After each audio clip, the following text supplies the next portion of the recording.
So yeah, I'm going to go through today a little bit about what I've done over the course of the past few months. I'm going to talk a little bit about the history of what I've done and how I've gotten here. Just give me 1 second to figure out how to do my screen share. Not the normal view of Zoom. There we go. My apologies. Okay, so you should be able to see my screen now. So I want to talk a little bit about Witnessed and the social media marketplace that we are becoming. So I started this project a couple of years ago, actually, when I was listening to a talk from Jaron Lanier. I'm not sure if any of you know who he is, but he said something that really struck me. And he said that you are not the customer of social media, the advertiser is. So these social media algorithms kind of create an addiction. They like to call that addiction engagement. And by the way, they use negative reactions to kind of get a rise out of you, to kind of create that engagement. And then what they do is they sell your attention to the customer. The customer is the advertiser, it's not you. So therefore, your addiction is making them money. You're basically addicted for advertising. You're not addicted to advertising, but you're addicted for advertising. And I just noticed that you're looking at the wrong screen. So let me see if I can switch that. Oops, that's the wrong button. My apologies. All right, I'm just going to keep going. So what if you see my notes? So while social media has basically made a lot of money on your addiction, we've kind of killed the middle class, or we've at least flattened it, right? And so if you've done any work around looking at what's happened to the middle class since the 70s to today, this kind of income inequality has really started to grow. And so from that, the rich have kind of gotten richer, the poor have gotten poorer, or at least there are more of both, right? That's what this income distribution is, which has kind of helped to give rise to the gig economy, right? So Uber, Instacart, and even Airbnb. Let's just see if I can. No, I'm presenting the wrong screen. My apologies. I really want to try and switch this. Give me a second, because I'm not sure if you can see that very well. Let's try this.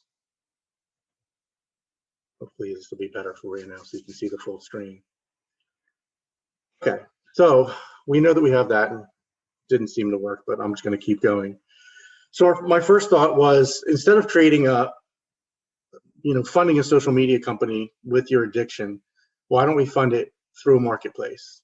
Kind of sort of like how Airbnb got funded. With Airbnb, you have buyers and you have sellers.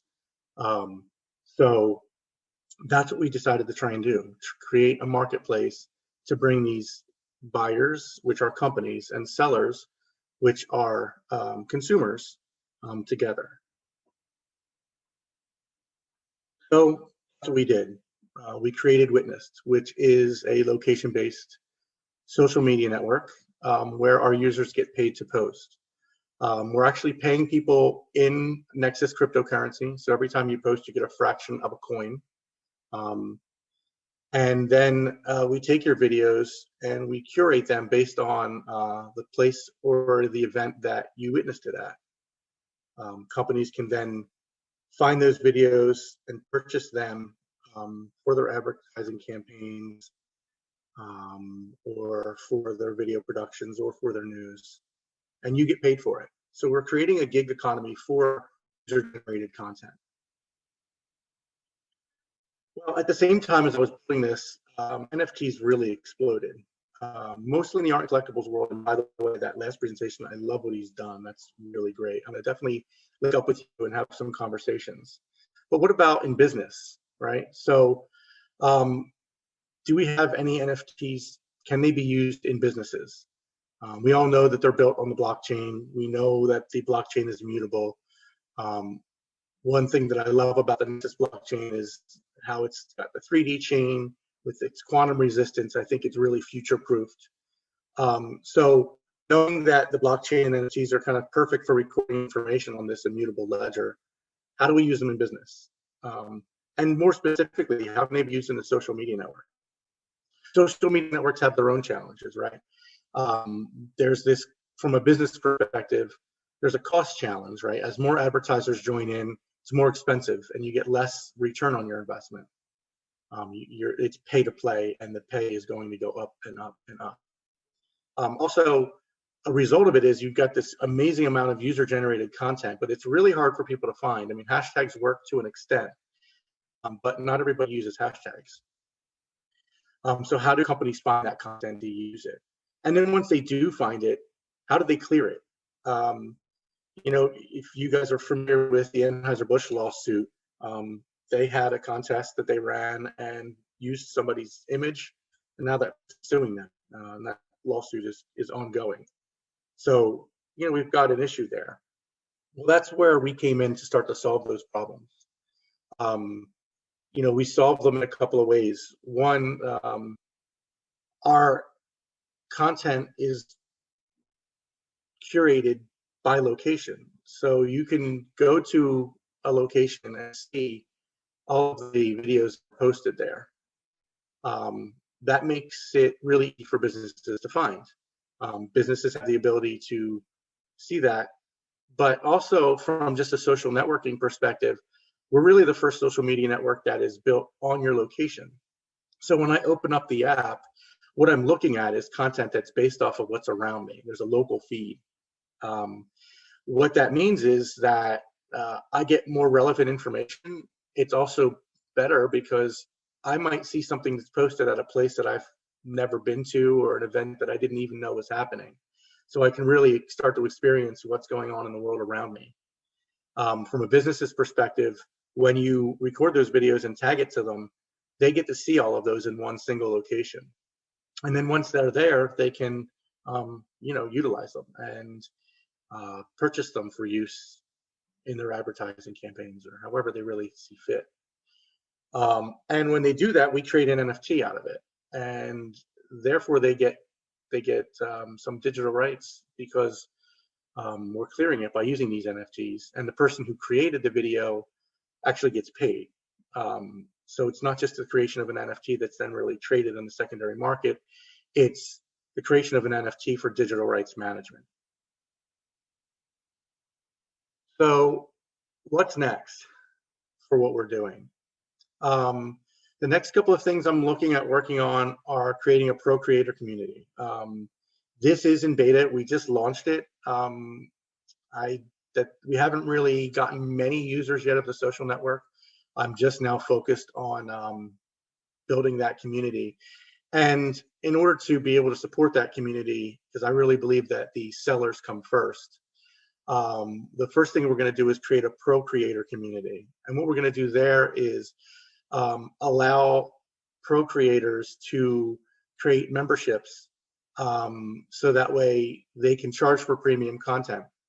They'll basically create a membership token, they can set their rate, and then you'll have access to their premium content. Not only that, but we're going to add some features where maybe you can actually do direct communication with the creator and really make that membership beneficial to the person's creating the NFT. Then once we have that, we'll create a secondary marketplace. So imagine now that you have this person's NFT membership, you're no longer, you know, interested in using it. So instead of just canceling your membership, with a secondary marketplace, you can turn around and sell that membership. So that's the secondary market for what we're doing with that. And I'm really excited about that piece of it, because that'll really give us the ability to build the seller side of our social network by creating this pro creator community. And then beyond that, some other features we're looking at doing is some enhancements to events. So creating an NFT ticketing system. So basically here, we have this event management piece right now, which gives you the ability to curate videos by event But now what we're talking about doing is creating an NFT ticketing system. What's really interesting about that is, one of the things that happened when we got away from paper tickets, at least for me, I used to really love holding on to my tickets for especially some special events, like a concert that I really wanted to go to or really enjoyed, or maybe a football game that was a real good time. And there used to be a lot of artwork put into these tickets, especially for sporting events. Now I just print out a piece of paper, or not even that anymore. I just pull up my phone, they scan my phone, and I'm allowed into the event. And I don't have that collateral. So what we want to do is create an NFT system for ticketing where you can bring the artwork back into it, bring some of that collectability back into it, but still have the features of using mobile ticketing, except now because it's an NFT, you have the enhanced security measures that are innately enabled by putting it up on the blockchain. Also, I think one of the real great benefits by doing the events NFT ticketing will be with this secondary market, the person who's holding the event, let's say it's a sporting event or a concert, they won't just make money off of the initial sale, but if there's any sales in the secondary marketplace, then you can sell your tickets and your NFT before the show, which happens anyway. But now the benefit is when that occurs, the event organizer will have the ability to receive a royalty. So let's say 10% of any secondary marketplace sales can still go back to the event creator, which I think will really give people an additional revenue stream with some additional security. And then also on the secondary marketplace, let's say I love Pink Floyd, which I do, and somebody has an NFT from a ticket, an NFT from a show that they went to back in the 70s when I wasn't going to concerts. There's now a secondary marketplace for that as a collectible item as well. So that's one of the next pieces we're going to be adding. And then obviously there's a ton of network enhancements that I want to do. I want to create a better gamification system. So right now, when you upload a video, it's just a flat rate that you're getting for that. So when you upload a video, I basically calculate a fraction of a coin to give you. And I want to be able to make that fraction increase based off of some gamification pieces. So whether that be, how many likes you get versus dislikes. I've also been looking at putting together a streak bonus. So if you post a video every day, then every X number of days, the amount of that fraction gets increased. So you're actually getting more of a coin every single time. Some other gamification pieces might be around, if you get other people to join the network, you might get a referral bonus paid directly through the Nexus coin as well. And then right now, what happens when you when a company purchases a video and we create that NFT, I'm creating 100 tokens. And so what happens is the initial sale, the creator gets 99, and then the person or company who purchased it gets 1. Then you have the ability to sell the additional NFTs. So if the next company comes along and buys it, then you would have 98, and then there would be 2 out there, and so forth and so on. I want to be able to add the ability for somebody to exclusively purchase it for an enhanced rate. So that's also something that we're looking at creating. So there's a couple minutes left. I wanted to give an opportunity for anybody to ask any questions. This is where we are now, and we will be continuing to expand the marketplace. I would say this is a beta at this point. We are live. I definitely believe in the getting live as fast as you can. There's definitely more feature enhancements. As a matter of fact, the community, when I launched it last week, initially said, gave me some feedback around some things that weren't working very well. So I appreciate that. That's definitely what this beta is for, is to work out some of the kinks, start to add some, future enhancements and get some feedback from folks. So that's where we are today. If there's any questions, I'm more than happy to take them. Thanks, Robert. The only question that's come in so far is people would like to find out more information about the project. And where could they find it? Sure. So, I mean, you can go to Witness, that's WITNESSD.com. If you go there, it's a responsive site. So if you go there on your mobile phone, you're going to see the social network. If you go there from your laptop or from an iPad, you're going to see the back end. You could also just punch in witness.com/home. That'll take you to the first page of the back end. On there, you can learn a little bit more, mostly about the back end of it. If you go from your phone, you don't even have to log in to sign up. There's not much on there right now, just a couple of videos that I've posted, but you can go and check it out and start creating some of your own. See how the wallet works, how you get paid. More than happy.